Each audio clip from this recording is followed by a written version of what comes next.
আমার মা মারা যাওয়ার পর আমার বাবা বিয়ে করছিল, আমার সৎ মা। কিন্তু আমার সুখের সংসার, অনেক বড় লোকের ছেলের সাথে বিয়ে হয়েছিল, অনেক সুখে শান্তিতে থাকি। আমার সৎ মা সহ্য করে না। তার ছোট মেয়ে ছিল আমার সৎ বোন, তাকে দিয়ে আমার মা বিয়ে দিতে চাচ্ছিল। কিন্তু কালো কেমন দেখতে বিধায় আমার শ্বশুর বাড়ির লোক তাকে বিয়ে করেনি। আমাকে আমি সুন্দর পছন্দ করে আমাকে বিয়ে করছে, যে মেয়েটা অনেক সুন্দর ভদ্র। আসলে ব্যবহারে বংশের পরিচয়, ব্যবহার দিয়ে মানুষ সব কিছু করে। তখন আবার বড়লোক ফ্যামিলিতে বিয়ে হলো, সেখানে আমি সুখে শান্তিতে বসবাস করি, ভালোই দিন কাটাচ্ছি। এটা কিন্তু আমার সহ্য হলো না সৎ মায়ের। সে কিন্তু আমার বাড়িতে গিয়ে আমার শাশুড়ির কানে কানঝাঁঝানি মারলো এবং আমার স্বামীকে সে আনিয়ে বিনিয়ে কথা বলল এবং আশেপাশে গ্রামের সবাইকে আনিয়ে বিনিয়ে কথা বললো আমি নাকি ভালো না, আমি এরকম ওরকম, আমার 7 জায়গায় বিয়ে হয়েছে, নানান নানান কূটনাতি দিল এবং আমার সংসারটা ভেঙেই ছাড়লো। বলছিল যে তোর সংসার আমি ভাঙবই। কেন তোর সংসার ভাঙবো? কারণ তুই আমার মেয়েকে ও জায়গায় সংসার করতে দিসনি, বিয়ে হইতে দিসনি। আমি জামাইয়ের সাথে বড়লোক জামাই দেখছিলাম, আমার মেয়েরে দিয়ে বিয়ে দিতাম। আসলে আমার সৎ মায়ের সৎ বোন বলতে বোন তো বোনই হয়, তাই না? আমি তো চেয়েছিলাম যে তাকে বিয়ে করে নিয়ে যাক, সুখে থাক। আমার জীবনটা নাই কষ্টের, আমি কষ্টে থাকি। কিন্তু তারা তো আমাকে পছন্দ করে নিয়ে গেছে, তাদের ঘরের বউ করছে। এটা কিন্তু আমার সৎ মার সহ্য হয়নি। তাই সে প্রতিজ্ঞা নিছিল যে আমার সংসারটা ভেঙেই ছাড়বে। আজ কিন্তু সে আমার সংসারটা ভেঙেই ছাড়লো।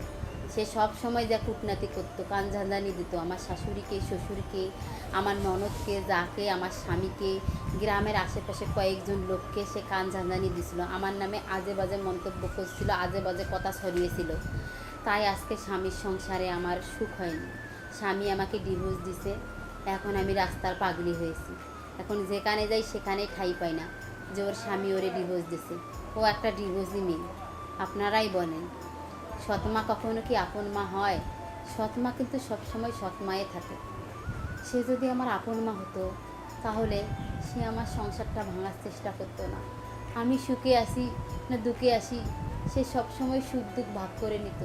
সে ভাবতো আমার মেয়েটা সুখে আছে, সে কান্না করতো। আমি যে দুঃখে থাকতাম, সে জানতো আমার মেয়েটা দুঃখে আছে। একটা আনন্দের কান্না, একটা বেদনার কান্না। কিন্তু মা যদি আপন হতো, মা নেই আজকে আজকে বুঝি মায়ের মতো ধন কেউ হয় না। সৎমা কখনো আপন মা হয় না। আমি শুনেছি সৎমা নাকি নিজের সন্তানকে বীজ দিয়ে মারে, কুয়ায় ধাক্কা দিয়ে মারে। তারা নাকি বোঝা মনে করে। সতীনের চেয়েও নাকি তার সন্তানকে খেতা মনে করে। আসলে আমার মা নেই, আমি যে তার সন্তান, আমাকে নিজের মেয়ে বলে কখনো মেনে নেয়নি। বাড়িতে চাকরানির মতো কাজ করিয়ে এনেছে, খাটিয়ে এনেছে, সব কিছু করে এনেছে, আর তার মেয়েকে রাজরানীর মতো রাখছে। আমি তো আমার আপন বোন মনে করি, আপন বোনের মতো আদর করছি, যে বোন তুই বসে খা, তুই শুয়ে খা, তুই পড়াশোনা কর, যত কাজ কাম তোর কাপড় চোপড় ধোয়া সব আমি করে দেবো। তুই তো আমার বোন, তুই তো আমার রক্তের বোন। কিন্তু আসলে সৎ মার পাশাপাশি বোনটাও সৎ হয়েছে। সৎ বোনও কখনো নিজের বোন হয় না। নিজের বোন হলে 10 দিন 5 দিন হলো খোঁজখবর নেয়, আপা তুমি ভালো আছো, খাইছো, কী করো, এতটুকুই মন ভরে দেয়। আর সৎ বোন শুধু হিংসা করে যে ওটা মরে না কেন, ওটা চলে যায় না কেন, ওটার কেমন করে প্যাঁচ লাগা যায়, এটা। তাই সৎ কখনোই আপন হয় না। আমার মতো যদি কেউ থেকে থাকো, আমার মতো যদি কেউ দুঃখ পেয়ে থাকো, তাহলে বোন মনে করে নিও সৎ মা কখনো আপন মা হয় না, আর সৎ বোনও কখনো আপন বোন হয় না। আচ্ছা, হ্যাঁ, আপনার সৎমা যদিও আপনার সংসারে যায় মানে গিরিঙ্গি লাগায় আপনার ভাত ছাড়াইলো তো, তাই না? তো কিন্তু ভাইয়া আমার একটা কথা, সব সৎমা সৎমা না। কিছু সৎমা ভালো আছে, আর কিছু সৎ বোনও ভালো আছে। হ্যাঁ, বুঝলাম তো, কিন্তু এখন আপনার সৎমা ও কি সংসারে যায় আপনার সংসারটা ভেঙে দিল, কিন্তু এখন আপনার সৎমা কি ভালো আছে না খারাপ আছে? এখন সে ভালো নেই। সে ভালো থাকবে? কারো ক্ষতি করে কেউ ভালো থাকে না ভাই। আর আমার ক্ষতি করে আমার সৎমাও ভালো নেই। এখন শুনছি কোন রোগে নাকি ধরছে, ঘা পাতলা হয়েছে, খেতে পারে না, সারাদিন মা মা করে চিল্লায়। তাহলে এখন বুঝেন এখন মানুষের ক্ষতি করলে কীরকম হয়, তাই না? তো এখন আপনার মানে সৎ মায়ে আপনার যে এত বড় একটা ক্ষতি করছে, এই ক্ষতিটা আপনি দর্শকদের বলে দেন যে আসলে এটা আসলে ঠিক না। এটা ঠিক না।